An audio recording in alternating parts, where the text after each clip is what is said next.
Hey guys, I wanted to show you my Rainin propane gas tankless water heater.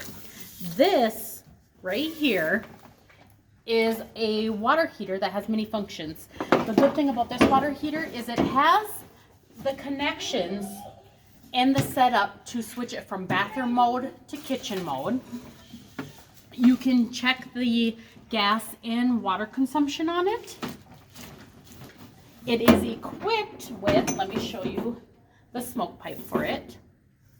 So there's no need to buy any more. This smoke pipe is all you will need. And it's easy actually to install. Right at the top of the water tank is the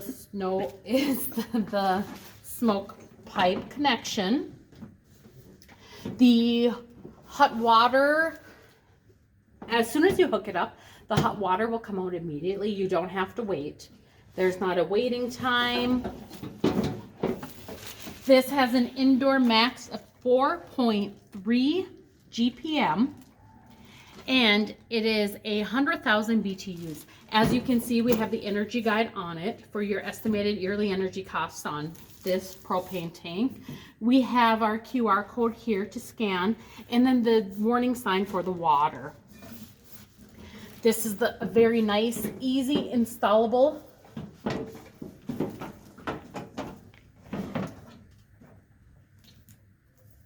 We have our stovepipe with it, our smoke pipe with it, and then we have the tools that we need. Again, this is the Rainin propane gas tankless water heater with vent pipe.